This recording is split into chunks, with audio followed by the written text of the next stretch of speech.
जय श्री राधे।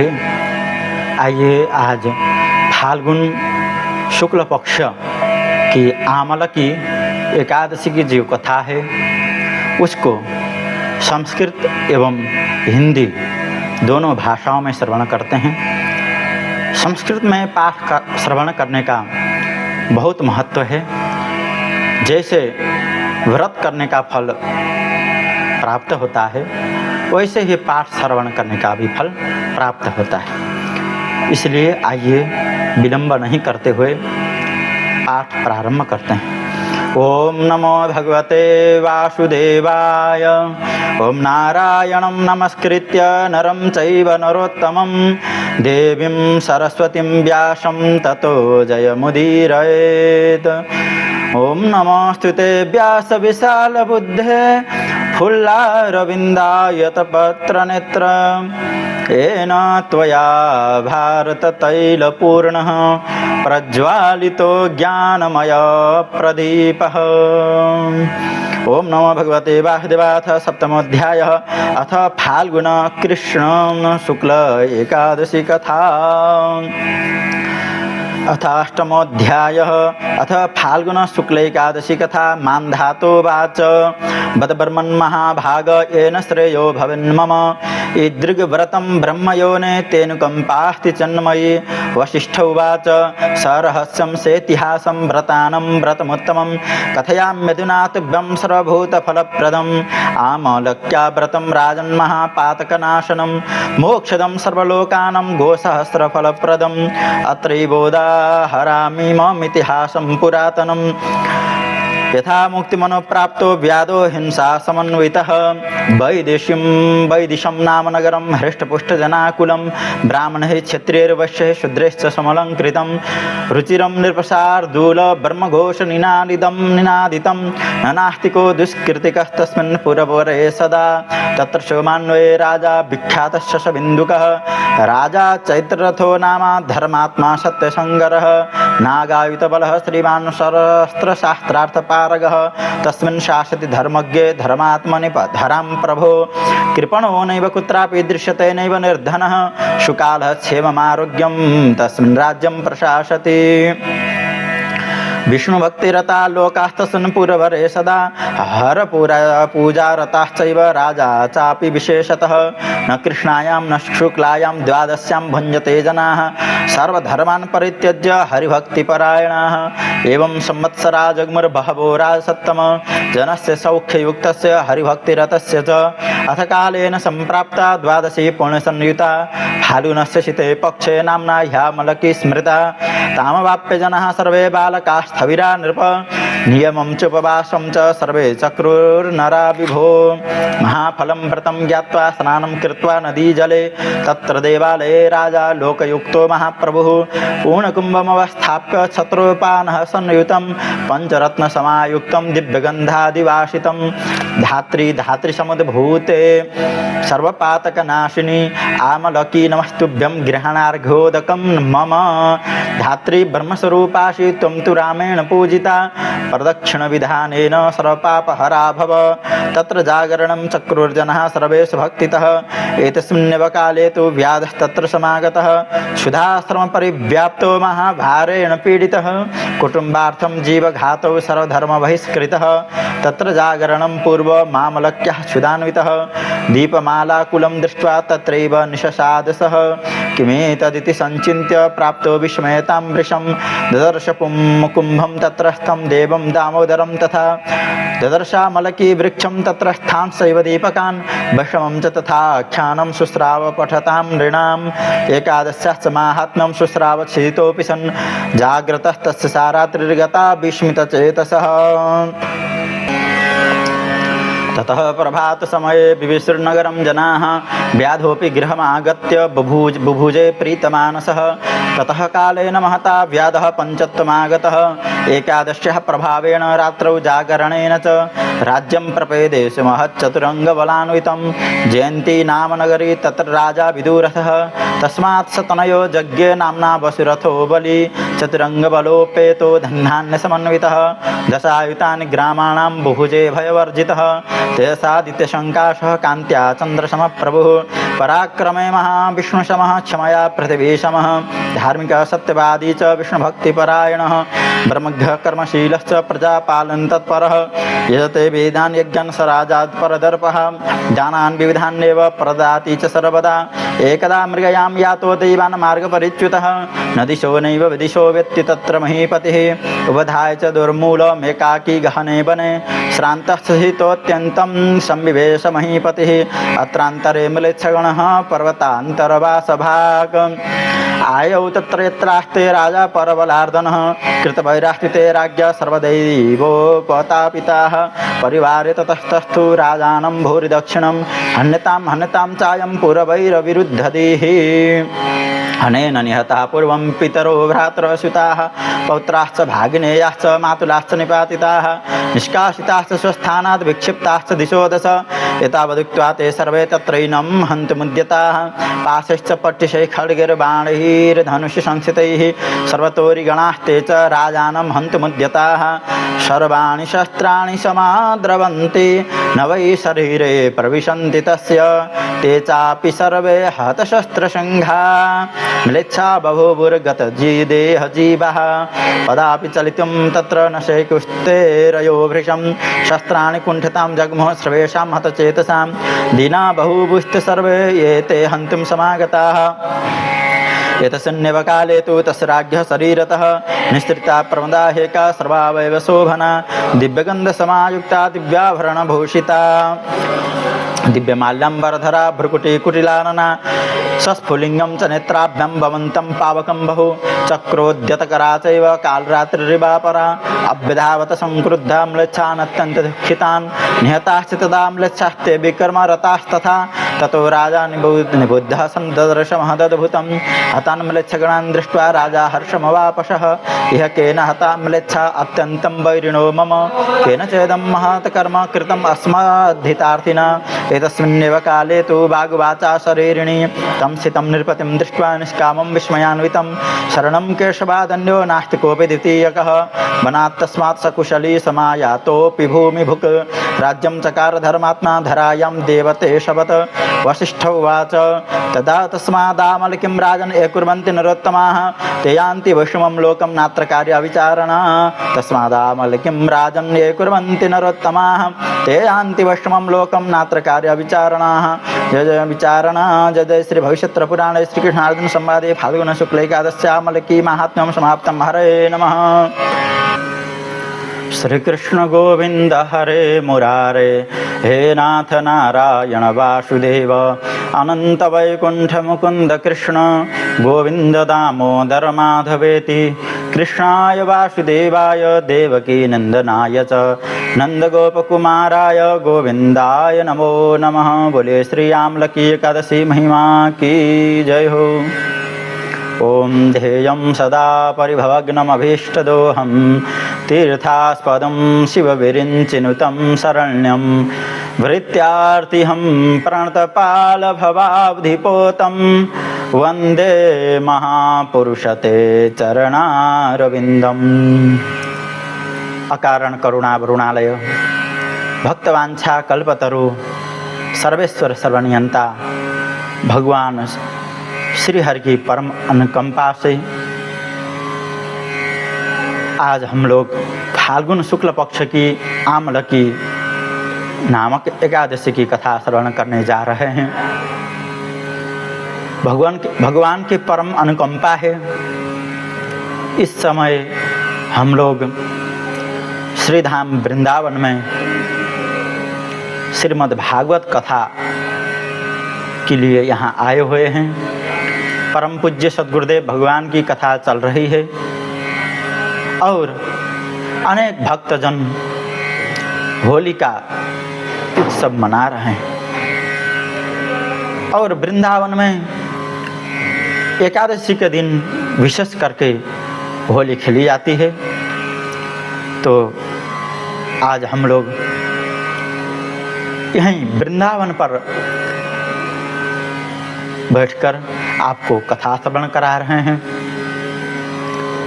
श्रीमद् भागवत महापुराण में बताया गया है कि निर्देह माद्यम सुलभम सुदुर्लभम प्लवम सुकल्पम गुरुकर्णेन मयानुकूलेन नभस्वते पुमान् भवाब्धिं न तरेत् स आत्मा। यह शरीर एक नाव है। हम लोग सुनते ही होंगे कि भव सागर, इस संसार को सागर की संज्ञा दी गई है। समुद्र है, समुद्र में अनेक प्रकार के जीव जंतु रहते हैं। देवताओं और दैत्य दोनों ने जब समुद्र मंथन किया तो इस समुद्र से अमृत भी निकला और विष भी निकला। इस प्रकार हम लोग इस भवसागर में रह करके जिस भावना से, जिस इच्छा से हम चिंतन करते हैं, हमारा चिंतन करना है क्या है? समुद्र मंथन है। मन का जो मंथन है, मन की जो विचारधारा है, इसी से ही यह सारा संसार चलता है। आपका मन हुआ, अच्छे जगह पर गए, मंदिर में गए, दर्शन किए। यदि यही मन बिगड़ा तो कुसंगत में पड़ गए, खराब व्यक्ति के साथ संगत में लग गए। तो इसलिए यह मन क्या है?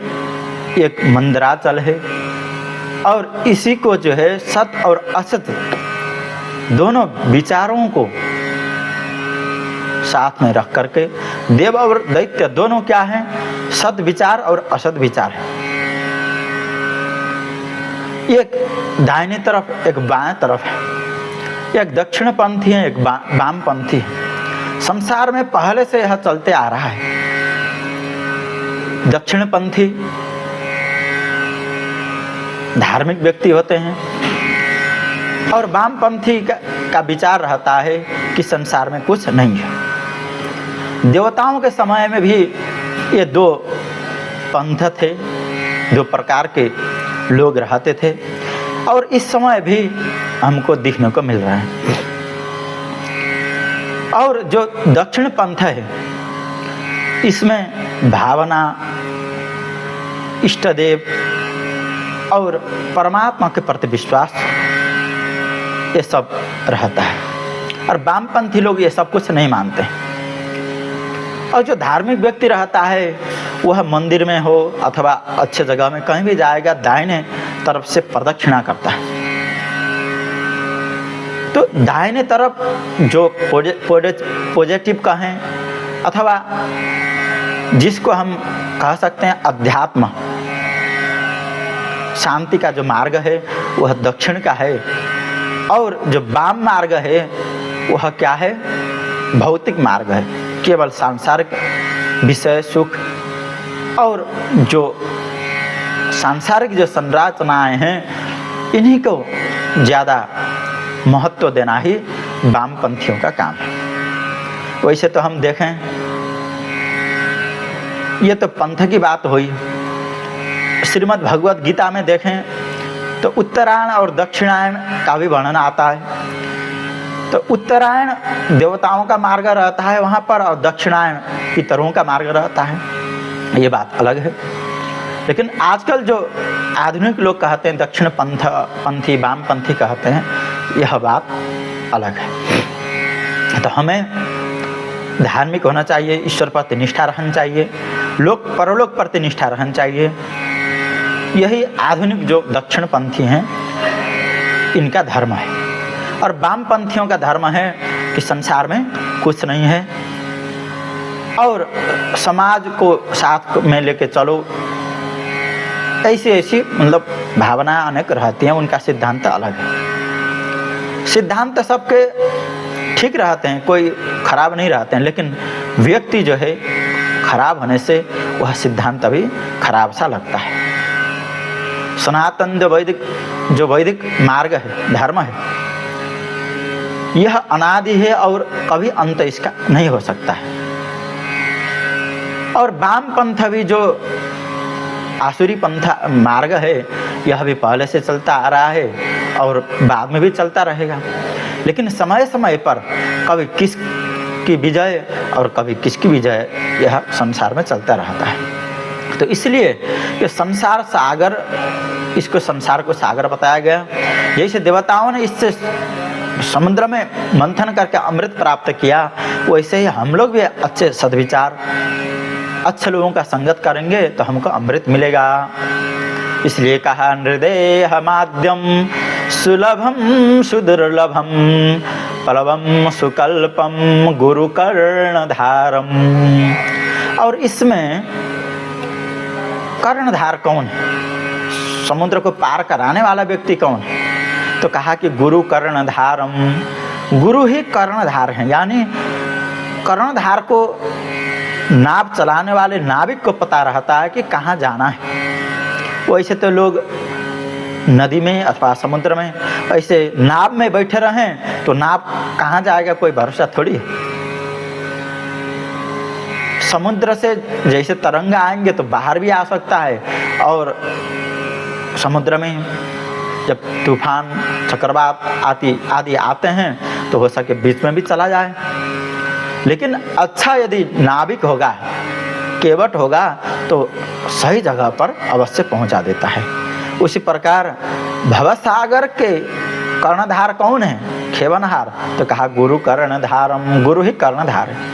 इसलिए जीवन में गुरु का महत्व है। गुरु कैसा होना चाहिए?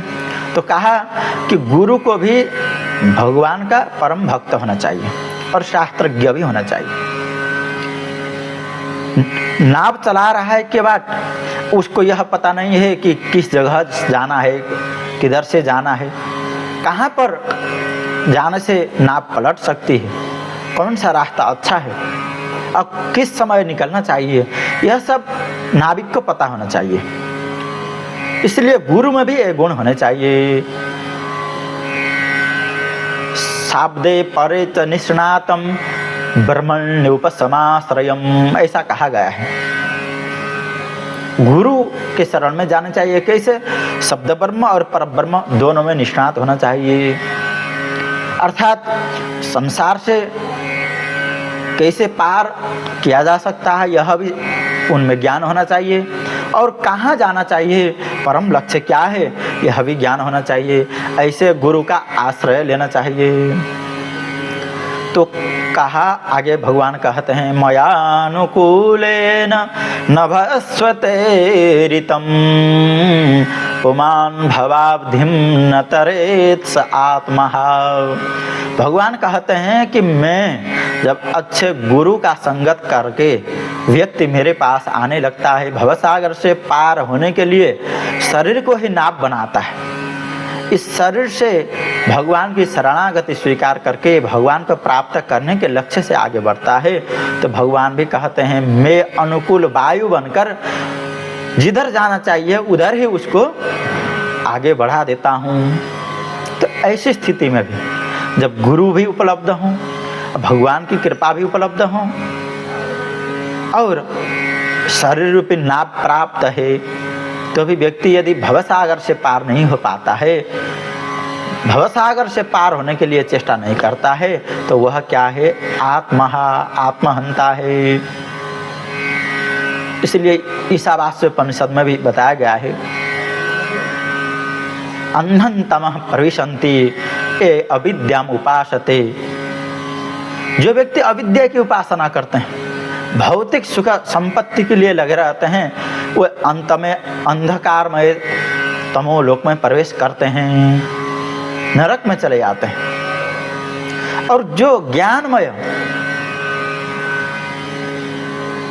मार्ग का आश्रय धारण करते हैं, भगवत भजन आदि करते हैं, वे सदा मुक्त रहते हैं। नहीं ज्ञानेन सदृशम पवित्रमिह विद्यते तत्स्वयं योग संसिद्धः कालेनात्मनि विन्दति। भगवान गीता में भी कहते हैं ज्ञान के समान पवित्र कुछ नहीं है। ज्ञान एक प्रकाश है।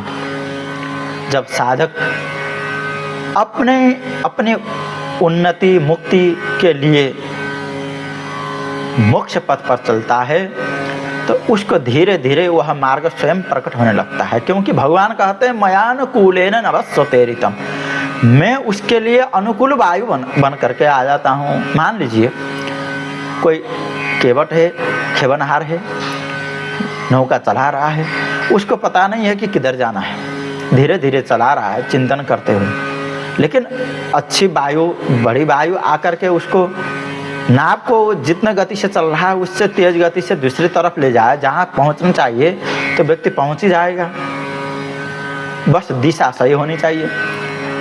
तो उसी प्रकार भगवान भी अपने भक्त के लिए अनुकूल वायु बन करके आते हैं।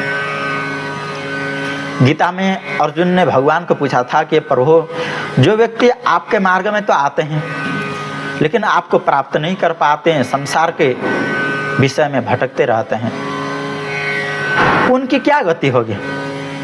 जैसे बादल यदि बहुत समूह के साथ आ रहा हो तो या तो उससे बरसात होगा या तो वह बादल जो है हिमालय में बर्फ के रूप में रहेगा। लेकिन जब थोड़ा सा बादल का जो समूह रहता है क्या होता है, चलते चलते रास्ते में समाप्त हो जाता है, विलीन हो जाता है। तो अर्जुन पूछते हैं कि प्रभु, कहीं आपका भक्त संसार को छोड़ के तो आया लेकिन आपको भी प्राप्त नहीं कर पाया, तो उसकी क्या गति होगी? कहीं वह भी रास्ते में भटक करके अंधकारमय लोक में तो नहीं जाएगा? तब भगवान कहते हैं, अर्जुन,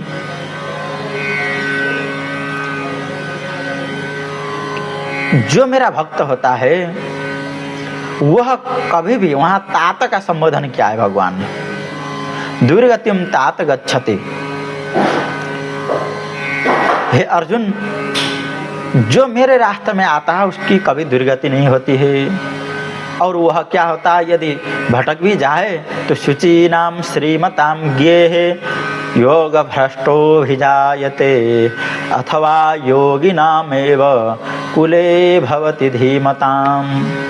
या तो वह अच्छे योगियों के घर में जन्म लेगा अथवा धन संपत्ति से युक्त श्रीमान धनाढ्य व्यक्ति के घर में जन्म लेगा। कभी भी जो साधक होता है उसकी दुर्गति नहीं होती है। निहाभिकर्मणा स्वस्ति प्रत्यवायो न विद्यते स्वल्पमप्यस्य धर्मस्य त्रायते महतो भयात्। भगवान कहते हैं कि जो व्यक्ति धर्म के मार्ग में, भगवान की शरणागति के मार्ग में एक पद भी आगे रखता है तो उसका एक पद कभी व्यर्थ नहीं जाता है। नेहाभिकर्मणा स्वस्ति प्रत्यवायो न विद्यते। जैसे कोई व्यक्ति खराब कर्म करेगा तो थोड़ा भी करेगा तो उसका फल भोगना पड़ता है और वो तब शुद्ध हो जाता है। तो कहा कि जो व्यक्ति धर्म के मार्ग में लगता है उसने सब कुछ छोड़ दिया, अपने परिवार संसार सब कुछ छोड़ दिया, सबके प्रति माया मोह छोड़ दी और भगवान की तरफ दो पद आगे बढ़ा लेकिन पीछे आया, तो अब क्या होगा? भगवान की तरफ गया दो पद तो उसका क्या फल मिलेगा अच्छा, अथवा क्या होगा? तो कहा कि वह बीज है। भगवान कहते हैं न्याहाभिकर्मणा स्वस्ति, इस सन्मार्ग में चलने का बीज कभी नाश नहीं होता, न तो उसके लिए कुछ प्रायश्चित्त होता है, वह बीज के रूप में पढ़ा रहेगा और इस समय नहीं तो दूसरे जन्म में भी अनंत काल तक रह करके उसको सन्मार्ग में ले ही जाएगा। स्वल्पम अप्यस्य धर्मस्य त्रायते महतो भयात्। महान भय उपस्थित होने पर भी वह भगवान की शरणागति में लगा हुआ व्यक्ति कभी दुख को नहीं प्राप्त कर सकता, भय को प्राप्त नहीं कर सकता। हम सोचते हैं कि जो व्यक्ति भगवान का भजन करते हैं उनको तो हम देखते हैं दुखी है, कभी किसी बीमारी से ग्रस्त है, कभी उसमें के घर में खाने का नहीं है, कभी कुछ नहीं है, तो क्या कैसे सुखी है वो? तो देखिए, हम जो सोचते हैं कि हमारे लिए क्या सुख है क्या दुख। कोई व्यक्ति भटका हुआ है, जंगल में गया, रात्रि का समय है, उसको जंगल से बाहर निकलना चाहिए, लेकिन वहाँ अच्छे अच्छे खाने की चीज़ मिल गए, वहीं भूल गया। और रात्रि हो गई तो रात्रि में जना क्या करेंगे, प्रहार करेंगे, खाएंगे, हिंसक जानवर उसको समाप्त कर देंगे। तो उस समय वहाँ अच्छे अच्छे फल मिले अथवा कुछ भी चीज़ मिल जाए, वह भी विघ्न रूपी है। वैसे ही हम इस भवसागर में आए हुए हैं, यदि हम इसी भवसागर में रह करके सांसारिक सुख का उपभोग करके रहेंगे तो इसी में आसक्ति बढ़ेगी, भगवान प्रति भक्ति तो बढ़ेगी नहीं। तो इसलिए ये सांसारिक सुख भी भगवान के मार्ग के लिए सुख नहीं है। यदि हम इसी सांसारिक वस्तुओं को भगवान को अर्पित करके भगवान का प्रसाद स्वरूप मान करके ग्रहण करते हैं तो ये बंधन कारक नहीं होते हैं। इसलिए कोई भी अच्छी चीज़ मिल जाए, खाने का, पीने का, लगाने का, पहनने का, सबसे पहले भगवान को अर्पण करके ही उसका उपभोग करें, अन्यथा नहीं। इसलिए कुंती कहती हैं विपदो नैव विपदः संपदो नैव संपदः, विपद विस्मरणं विष्णुः संपन्नारायण स्मृतिः। विपत्ति विपत्ति नहीं है, संपत्ति संपत्ति नहीं है। संसार की जो संपत्ति है वह संपत्ति नहीं। तो क्या है विपत्ति, क्या है संपत्ति? कहा कि हमारे परम प्राप्य लक्ष्य जब भगवान श्री हरि हैं उनकी सदा स्मृति बनी रहे, यही संपत्ति है। और उनको भूलना और उनको भूल करके अपने लक्ष्य से भटक करके संसार की ओर हम लगे रहें, यही क्या है विपत्ति है। इसलिए जो जो कार्य भगवान की प्राप्ति के लिए उपयोगी हों, साधनभूत हों, उन कार्यों को करना चाहिए, उस मार्ग में लगना चाहिए। तो हम लोग एकादशी की कथा श्रवण करते हैं, व्रत करते हैं, यह भी भगवान को स्मरण कराने का एक साधन है। इसलिए प्रत्येक 15 दिन में एक बार आने वाली जो एकादशी है इसमें व्रत रहना चाहिए।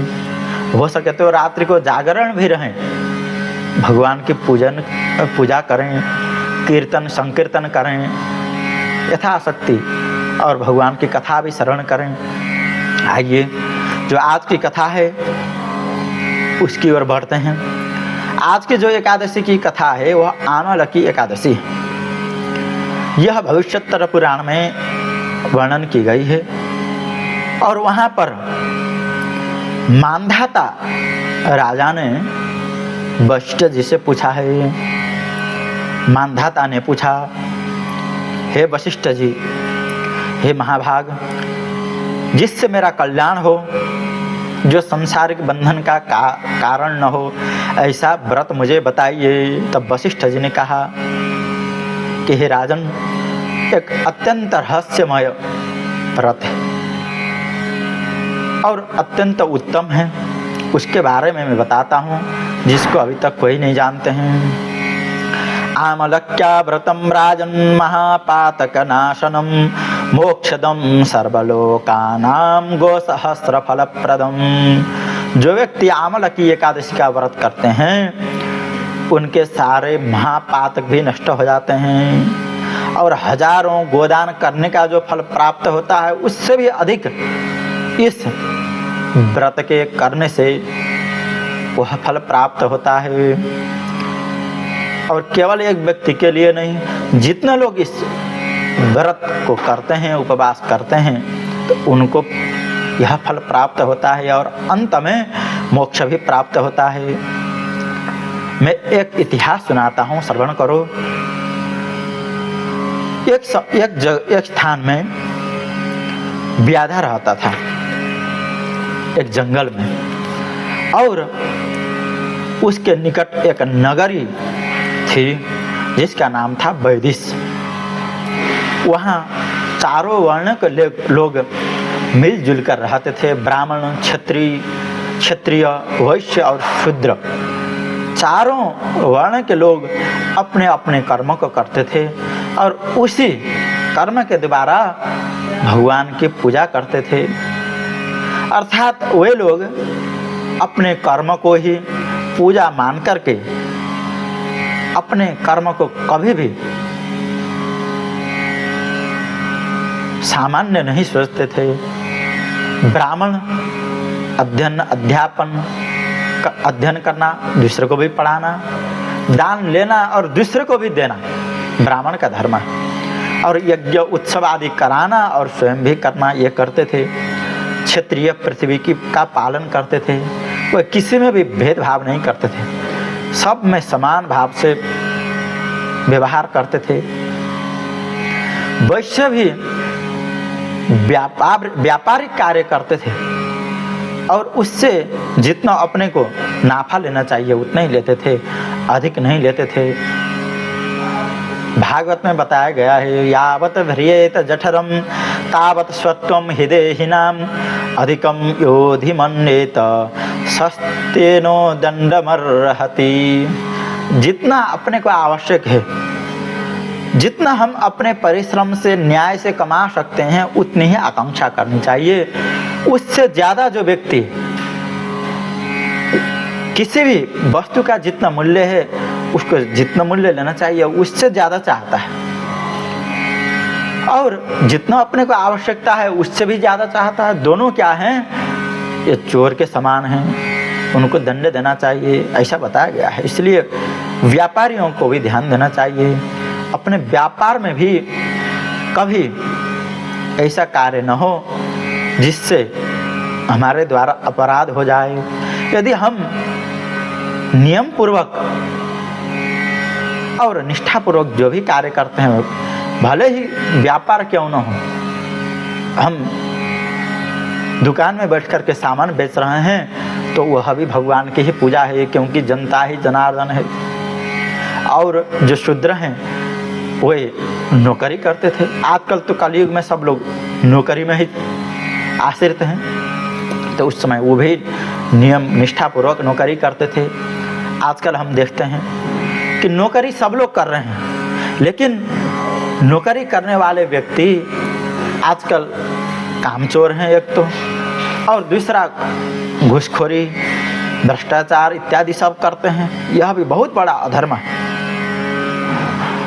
यदि हम अपने कर्तव्य को, काम को निष्ठापूर्वक न करें तो इससे भी अपराध हो जाता है। और यदि निष्ठापूर्वक करें, सबको समान भाव से देखते हुए करें, जो नियम है उसी के अनुसार चल के करें, तो यह भी भगवान की ही पूजा है। इसलिए किसी भी कार्य को छोटा नहीं समझना चाहिए। केवल चंदन आदि लगा करके पूजन करने से यह पूजा नहीं होती है। पूजन तो अपने कर्म से होती है, पूजा अपने कर्म से होती है। स्वकर्मणा तम अभ्यर्च्य सिद्धिम विंदति मानवः। भगवान ने कहा है गीता में, स्वकर्मणा अपने कर्म से तम अभ्यर्च्य, उन परमात्मा को ही पूजा करने से व्यक्ति को सिद्धि प्राप्त होती है। अपने कर्म से पूजा करें। चंदन आदि लगाना यह तो केवल व्यावहारिक है, हमारी संस्कृति। शास्त्र में बताया गया है कि बिना चंदन लगाए पाठ पूजा करने से हमारे सिर में जो है भूत प्रेत आदि की दृष्टि रहती है। इसलिए चंदन लगानी चाहिए, माला पहननी चाहिए, सात्विक वस्त्र धारण करना चाहिए। यह तो हमारी संस्कृति और नियम है, धर्म नहीं है। धर्म क्या है?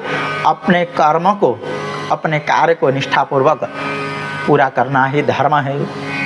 इस प्रकार चारों वर्ण के लोग रहते थे और राजा ब्राह्मण प्रति निष्ठावान थे। ब्राह्मण को धार्मिक ग्रंथ अध्ययन करने के लिए, वेदांग अध्ययन करने के लिए सहायता करते थे। ब्राह्मण लोग जब तब से संपन्न थे। वैश्य लोग धनी थे, क्षत्रिय लोग रक्षा में तत्पर थे, और वैश्य लोग भी संपूर्ण आवश्यक वस्तुओं से परिपूर्ण थे।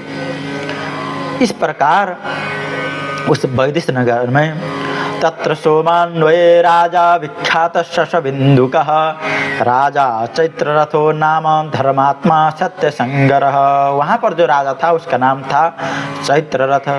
वह सोम वंश में जन्म लिया हुआ था और उनके वंश में शशबिन्दु नाम के राजा भी हुए थे। तो इस प्रकार आगे बताते हैं कि उनके राज्य में कोई भी निर्धन नहीं थे, न तो कोई कृपण थे, लोभी भी नहीं थे और दान दाता भी थे। इस प्रकार सब लोग भगवान विष्णु की पूजा करते थे, भगवान शिव की पूजा करते थे। शिवजी और विष्णु में कोई भेद नहीं रखते थे।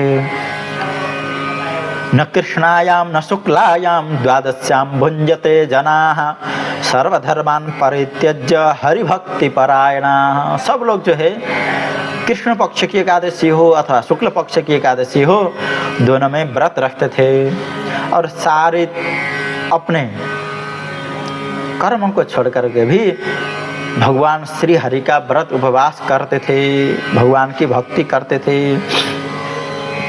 यहाँ सर्वधर्मान परित्यज्य का तात्पर्य है अपने अपने कर्म को, काम को छोड़ करके भी वे भगवान की भक्ति में लगते थे, अर्थात भगवान की भक्ति के लिए अन्य काम को भी छोड़ते थे। शतम विहाय भोक्तव्यम सहस्रम स्नानमाचरेत् रक्षम विहाय दातव्यम कोटिम त्यक्त्वा हरिम भजेत्। बताया गया है कि 100 काम को भी छोड़ करके किसी को कुछ देना हो तो दे दो, और यदि स्नान नहीं किया है तो हजारों काम को भी छोड़ करके स्नान करो। इसमें शतम विहाय भोक्तव्यम, पहले भोजन का बताया गया। भोजन को 100 कार्य छोड़ करके भी करना चाहिए, और स्नान को हजारों कार्य को भी छोड़ के करना चाहिए, और लाखों को छोड़ करके भी यदि किसी को कुछ दे रहे हैं तो पहले देना चाहिए, और करोड़ों को भी छोड़ करके कोटिम त्यक्त्वा हरिम भजेत्, भगवान श्री हरि का भजन करना चाहिए। इस प्रकार बताया गया है। तो यहाँ सर्वधर्मान परित्यज्य हरिभक्ति परायणाः का तात्पर्य यह है कि अन्य सारे कर्म छोड़ करके, चलो आज एकादशी का दिन है, आज कुछ नहीं करेंगे, केवल भगवान की भक्ति करेंगे, इस प्रकार करते थे।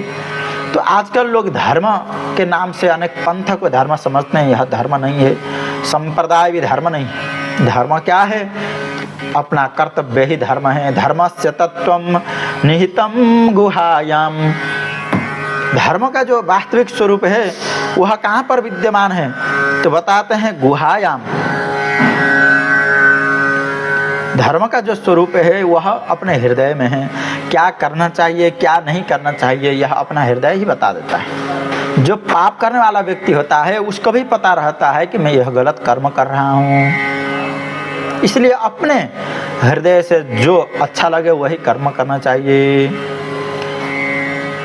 सूर्यताम धर्म सर्वस्वम श्रुत्वा चैवावधार्यताम आत्मनः प्रतिकूलानि परेषां न समाचरेत्। ऐसा बताया गया है। जो अपने लिए प्रतिकूल हो वो दूसरे के लिए भी न करें, यही सबसे बड़ा धर्म है। तो इस प्रकार धर्म का तात्पर्य केवल पंथ केवल नहीं, पंथ कभी नहीं होता है। धर्म तो अपने हृदय में विद्यमान जो सदाचार है, ईमानदारिता कहते हैं जिसको, उसी को धर्म कहते हैं। सबके लिए अनुकूल रहना, किसी को कष्ट नहीं पहुंचाना ही सबसे बड़ा धर्म है, पंथ धर्म नहीं है। इसलिए सर्वधर्मान परित्यज्य हरिभक्ति परायणाः। यहाँ पर धर्म का तात्पर्य यह है कि अपने कर्तव्य कर्म, अन्य सांसारिक कर्म को छोड़ करके, काम का नौकरी करने वाले भी छुट्टी लेते थे, मान लीजिए, व्यापार भी अपना दुकान बंद करते थे, और जो रक्षक गण थे क्षत्रिय आदि सेना में जिनकी ड्यूटी लगती थी, वे भी कथा में भगवान की भक्ति में एकादशी के दिन लगे रहते थे। और ब्राह्मण लोग भी अपना अध्ययन पाठ पूजा जप आदि छोड़ करके भी भगवान की भक्ति करते थे। यही है तात्पर्य इसका। तो परम धर्म के लिए साधारण धर्म को छोड़ना ही यहाँ धर्म सर्वधर्मान परित्यज्य ऐसा बताया गया है। इसलिए जो भगवान की भक्ति है, एकादशी आदि व्रत हैं, यह सब सबसे बड़ा परम धर्म है। इस प्रकार करते करते बहुत समय बीत गया। राजा और प्रजा दोनों सुखी थे। तो अथ कालेन संप्राप्ता द्वादशी पुण्य संयुता फाल्गुनस्य शीते पक्षे नाम्ना ह्यामलकी स्मृता। तो आमलकी नामक जो फाल्गुन शुक्ल पक्ष की एकादशी है वह आ गई और सब लोग मिल करके वहाँ से बाल वृद्ध नर नारी सब मिलकर एक नदी के किनारे चले गए और वहाँ पर एक आंवला का वृक्ष था। वहाँ एक स्वर्णमय घड़ा बना करके उसमें पंचरत्न आदि रख करके पंचपल्लव रख करके उसको सजा करके नीचे सप्त धान्य रख करके ऊपर जवा रख करके इस प्रकार उसमें भगवान श्री हरि की स्थापना करके पूजन करने लगे। और साथ में जो आंवला का पेड़ है उसकी भी पूजा किए। तो आंवले की पूजा कैसे की जाती है, तो कौन सा मंत्र बोलें, तो यहाँ बताया गया है आंवला को अर्घ्य प्रदान करें। अर्घ्य में दुर्वा पत्र, दही, दूध इत्यादि मिलाया जाता है।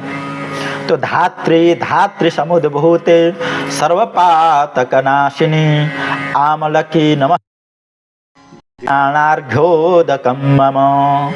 हे आंवले, आप ब्रह्मा जी से उत्पन्न हुई हैं, आप सबके सारे पापों को नष्ट कर देती हैं, मेरा अर्घ्य स्वीकार करें। इस प्रकार अर्घ्य प्रदान किए। भगवान श्री राम जी ने भी आंवले की पूजा की थी। धात्री ब्रह्म स्वरूपासि त्वं तु रामेण पूजिता प्रदक्षिण विधानेन सर्व पापहरा भव। मेरे सारे पाप नष्ट कर दें, इस प्रकार कहा करके प्रदक्षिणा भी करें। इस प्रकार उन सब लोगों ने विधान पूर्वक पूजन और प्रदक्षिणा किया। तो उसी समय जो है पूजन जब चल रहा था तो वह व्याध जो जंगल में रहता था वह वहाँ पर आ गया। भूख प्यास से पीड़ित था। उसने देखा कि आंवले के नीचे बैठ करके लोग पूजन कर रहे हैं, दिए बाल रहे हैं। तत्र जागरणं पूर्वम आमलक्यः सुधान्वितः दीपमाला कुलम दृष्ट्वा तत्रैव निशशादसः।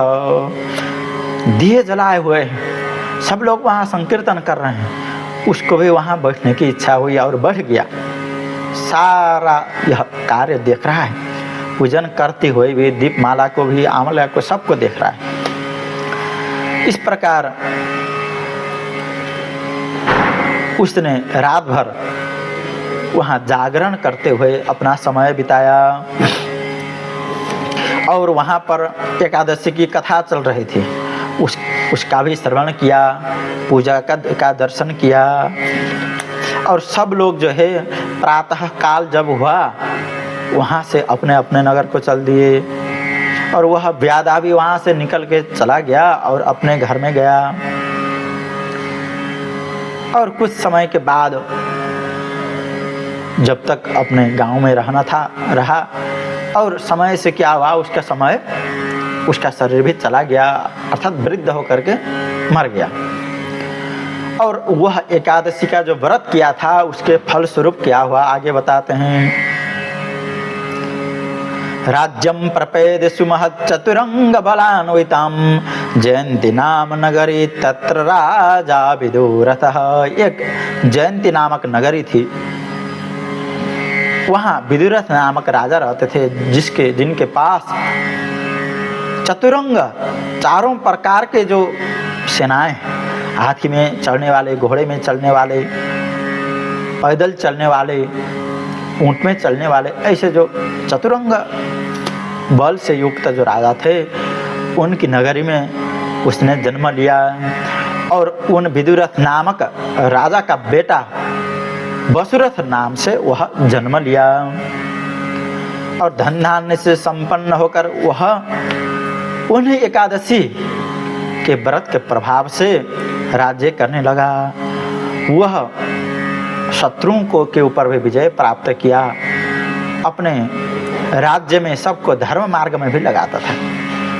तो इस प्रकार करते करते क्या हुआ, एक दिन वह दैववश एक जंगल में भटक गया। शिकार खेलने के लिए, भ्रमण करने के लिए निकला हुआ था। जंगल में अपना मार्ग भूल गया और भूलते भूलते आगे इतना ऐसे गहन स्थान में पहुंच गया जहां कोई भी नहीं थे।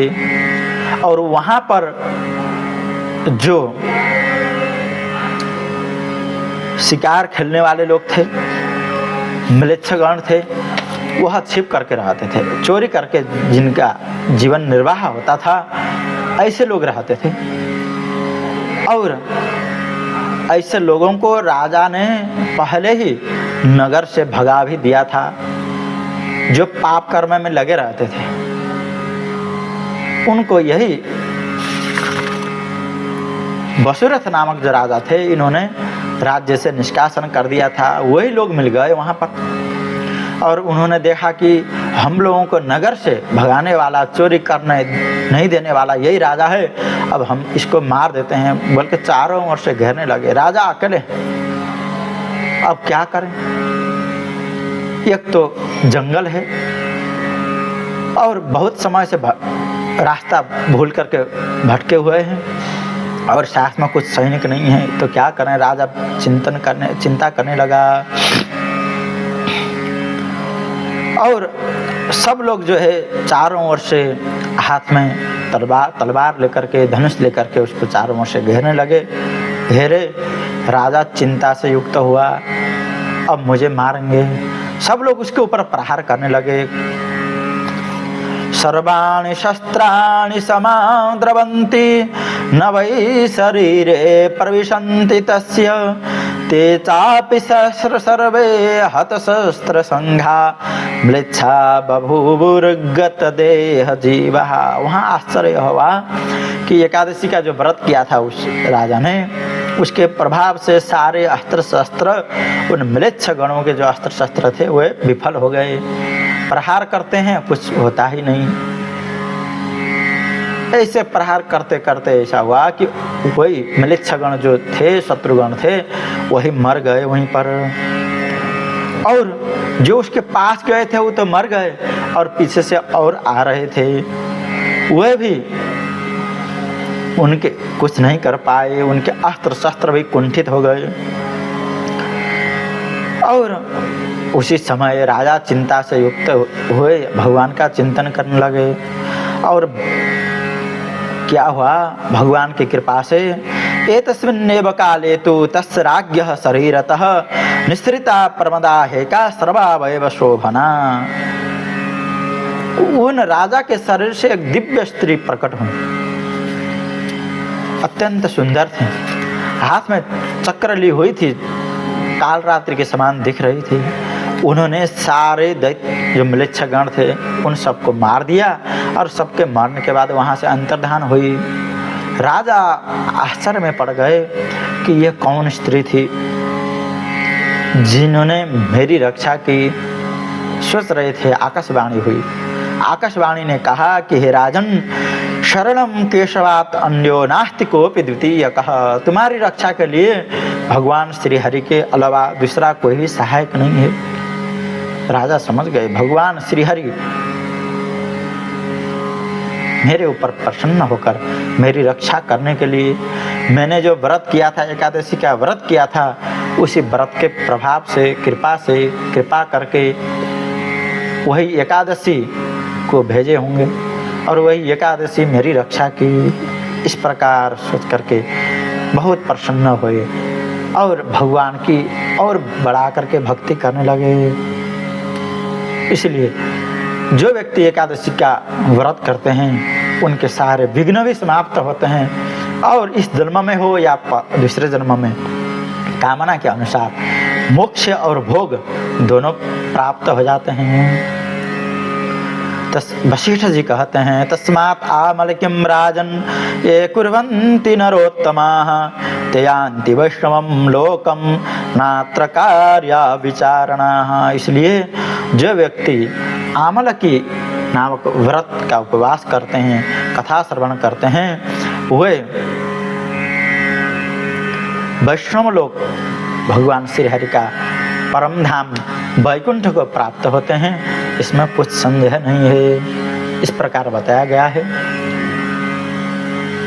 इसलिए आज जो आमला की एकादशी है, इसमें आंवले की पूजा की जाती है, अर्घ्य दी जाती है और भगवान की भक्ति, रात्रि को जागरण, कथा श्रवण और आंवले के सामने दीपदान इत्यादि सारे कार्य किए जाते हैं। बोलिए श्री आमला की एकादशी की जय हो।